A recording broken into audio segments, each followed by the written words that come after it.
Good morning, YouTube. Oh, it's just such a marvelous day today. Look at that beautiful sunshine out there. And oh my goodness, I mean, it would come up early this morning, 55 degrees early this morning when sun first come up, and gonna be 70 all day long.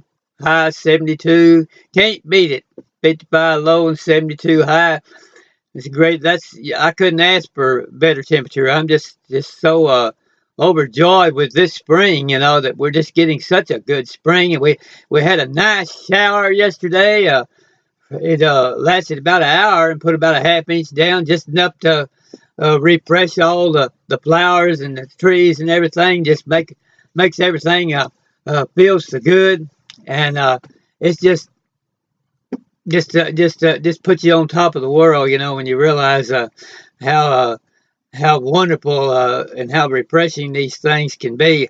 And Infinite Mind is the same way. I mean, as I go over these meditations every day and these affirmations in my journals, it just refreshes and provides energy, and I'm just so full of energy that I could just fly or jump over a building or whatever. It's just so much energy radiating. It just radiates all over.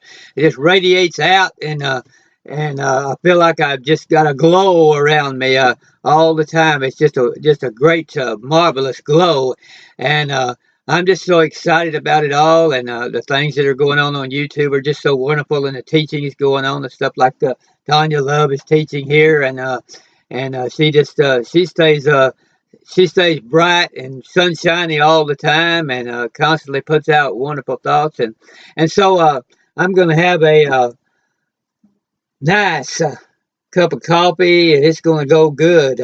And so this is, I say, not caffeine coffee, though this is Ganoderma lucidium, which is a nice herb that just has a natural health giving ability, and natural health giving stimulative sort, not really a stimulant, but a health giving energy producing herb. And it just makes you feel real great, and after you've taken it a while, it increases your health, increases your energy in every way, and it's just marvelous. Works together with everything else I do, and with all my other program, my exercising. Able to get up early on these 55-degree mornings, 6-degree mornings, and get out and run 2 miles. I do that every day, and get it, and then come back and do exercises, and never get overheated at all, like you would in the middle of the summer. And hopefully we'll have a cool summer this summer. It won't get too hot, but it's so nice right now. So I'm going to have a nice cup of coffee, just to enjoy the good spring weather. I don't have to have any air conditioner heating either, and just nice. And then later on, I'm going to have this, start off with this Columbia roast coffee that comes in a little K-cup, and going to have to fix that where that won't go off like that. And then it comes in this K-cup, and you just put it in this Presto Maggio, and it just slips right in there and pops right in, and then you just pour the water over it and put it on there. Makes a nice fresh brewed cup of coffee, Columbia roast. It's just marvelous. And then later on I'll have some Cafe Supreme. It just comes in little packs that you just pour in there. And both of them are really good taste coffee. This is more like a latte here. It has the cream and sugar and everything already in. This one here is black coffee that's just fresh brewed. So they're both just marvelous tasting coffees. So I'm going to listen to a little bit of Tanya Love and see what she has to say. I don't know how I could get any higher, but I know she'll always give me a little more joy and happiness. She always does. And can get any higher, we'll get higher with listening to that for sure, because that's always good. I'll see what she has to say this morning. Do this, and they don't question it. They don't discern energy. If each of you listening would stop playing small, and you all would call back your power, and you would all start to be still and remember you are gods here to create a new earth, we would shift this planet so fast. But what has to happen is each of us need to wake up, and we need to remember that. We need to remember that we're one, that we're connected. So if somebody's doing something in the rainforest and it's destroying the rainforest, it is going to absolutely affect us living in Vancouver. if somebody's doing something messed up over in the ocean in Japan and the waters are getting polluted, it is absolutely going to spread across the planet, and it's going to affect all of us. So if somebody's got a problem in one part of the planet and we pretend that's not a big deal because it's not our problem, in essence, that's not true. We don't need to dwell and obsess and be in fear and depression about that. But there's things we could do to make a difference in our part of the movie. There's things each of us could do. I totally encourage you guys, if you haven't seen it yet, to watch the movie Tomorrowland. I've watched it twice already. I took my nieces and my daughter to see it yesterday, and such a great film. And in that movie, basically, it's showing like the world's ending and that there's nothing they can do about it because they've got this big programming thing that's kind of like calculating the possibility of the planet not destroying itself and that it's going down.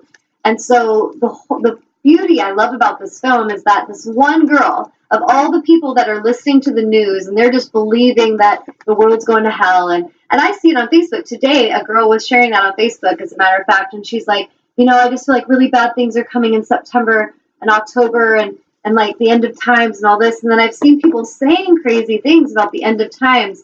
And what I realize is if you watch the film Tomorrowland, most people are tuning into the destruction on the news. They're tuning into all the bad stuff happening in the world. Oh, another school, being shot up.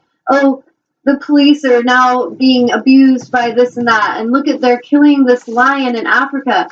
And yes, these are things that are messed up. I agree. But if we're tuning into the problem and we're watching all that and we're just like hopeless and we think, who cares? The world's going to end anyways. So I'm just going to go get high. I'm just going to go and like party it up until the end. Like a lot of the music, like party, what was that Prince song? Party till it lasts, like 1999 or I can't remember. But it's like the world's ending kind of song. And I really feel that if each of us, like in the movie, this girl, she would not believe it. She was like, no, there's got to be something we can do about it. And she was focusing on the solution. And I relate to her so much because she doesn't really fit in. She's a little warrior rebel. She's always getting in trouble by the teachers and no one wants to really hear what she has to say. But she's got a drive and she has a point that she knows that if they can change the way people are looking at things, they could change what's there. And so in the film, they basically have to go through this process where they can show that I feel like what they're mirroring is that the media is feeding the wrong wolf. So she talks about there's two wolves and you always are choosing which one you're going to feed. They're both hungry. So one wolf is darkness and despair. It's like the doom and gloom wolf. And the other wolf is the hope and light. It's about love and hope, and there is a possibility of miracles and shifts.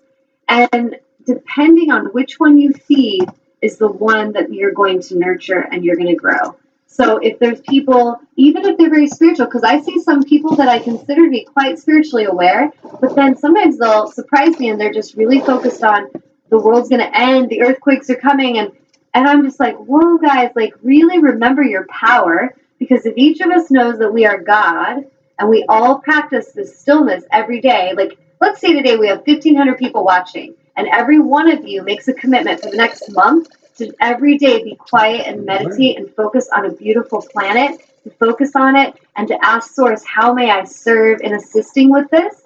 And then listen and take aligned action, we will see shifts happening. But if all of you listen to me today talking and you're like, that sounds good, but no, the world's going to end. It's all shitty. Like, people are corrupt. They're never going to change. People are hateful. They're never going to change. Then you are feeding the wrong wolf. And nobody else is creating that but you. And what I love in the movie Tomorrowland that the point is made is the guy that he appears dark, but he has a lot of truth. And what he says is that basically humanity gave up. Humanity was actually inviting the apocalypse. They start waiting for it. And look at our planet. I see people, they're like trying to cause the end times. They're trying to blow things up and like, we're going to make the end times happen because they're so anxious and afraid that they're trying to actually make it happen. And it's because they're giving up. And it's because it requires something of each of you today to create change.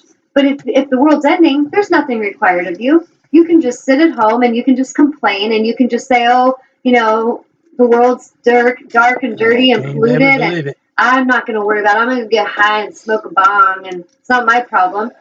That is you feeding the wrong wolf. And that is you, as one individual, feeding into the collective consciousness of doom and gloom. The people making movies about it, the people writing about it, and they're focusing on it, and they're talking about it, and then we watch movies and we get scared about it. It's all feeding the wrong wolf.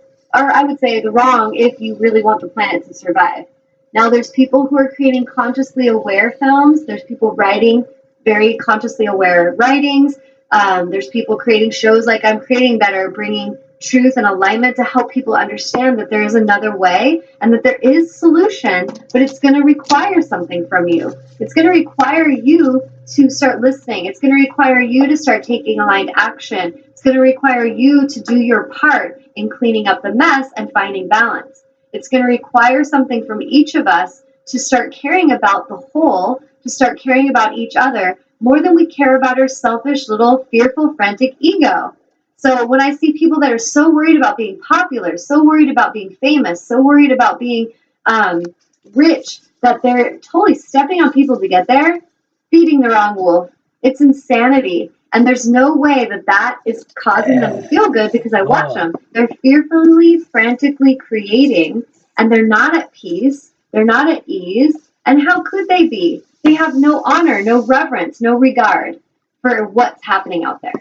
So if we want to feed the correct wolf, the one that's light and hope, we need to start listening. We need to start being one with source. We need to start taking action when it comes, not procrastinating. When my angels say, Tanya, you're going to go to Cannon Beach tomorrow and you're going to take your clocks and we're going to guide you, which just happened last week. Sunday night, making dinner, they say, you're going to go do this. And I said, awesome. It has been a personal goal of mine for years to have my artwork for sale at Cannon Beach in Oregon. Really cute town on the coast, and a lot of people from all over the world go there. And so last Sunday after the show, I'm making dinner, my angel said that. The next morning I said, AJ, do you want to go to Cannon Beach with me? And she's like, yeah. So I took my daughter and I took Honey Girl and we go to the beach.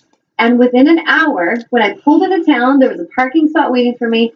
I walked down the street. I'm looking at a few shops. Not feeling it. My dog, Honey Girl, starts pulling into this certain shop. And I'm like, baby, come on, let's go. She keeps pulling. So I was like, wait, let's go see why she's pulling. So I have my daughter and her wait outside, and I went in. Long story short, the guy said to bring my clocks over. He'd look at them on the side of his store, so I pulled my car around. And Ron and I now have our beautiful clocks for sale at Cannon Beach in this beautiful boutique gallery. So that is how spirit works. And if I didn't listen, let's say I'm like, oh, I really want my stuff in Cannon Beach. And then I get that intuition. It says, take your clocks. Don't just take your business cards. You're going to take your clocks and your business cards. So I did. I listened to that, and I honor that as sacred. I honor that as like God's calling back to me. And that's part of what all of you need to start doing is you ask the questions and you don't listen to the answers. You ask and ask and ask and ask and ask and hope for something to change. And we don't listen. And I'm not mocking it, because I definitely have done it lots before I became more aligned and more in a place where I was choosing consciously to live a spirit-led life. I'll give you an example. Years ago, I was asking, should I leave my marriage? Is this a good place for me? And one day, my ex-husband and I were driving down the coast in California, and I was just in my mind talking to my angels because he was being just hateful. And it was just another one of those days where I'm questioning this relationship. And so I was like, please give me a sign if, something I can't miss, if this is not a good relationship for me, angels. So we're driving, and all of a sudden he's like, you know what? Screw this traffic. I'm getting off the freeway because the traffic was really bad. So we pull up to the beach, and he gets out of the car, and he goes to get in the ocean. And about 5 minutes after he gets in the ocean, he yells out, oh, shit. And I was like, what? And he's like, the ocean took my wedding ring. And I was just like, holy crap. So that's an experience, like a moment where when I talk about universal signs, the universe gave me a very bold sign. And then what did I do? Oh, God, oh, my God, I'm not ready. I'm so freaked out. Like, I don't know what I'll do. I've got kids. I'd be a single mom. So what I did is I went into fear, frantic, fearful creation, and I started fearfully creating. And then it kept me attached to that person that really my guides were telling me years ago to go, that it wasn't the best place for me. And I can have compassion on myself because that was my journey. It's what it took to get me to where I am today. But I say this to each of you because now what I've learned is when Spirit brings me wisdom and guidance, I'm listening and I'm taking action.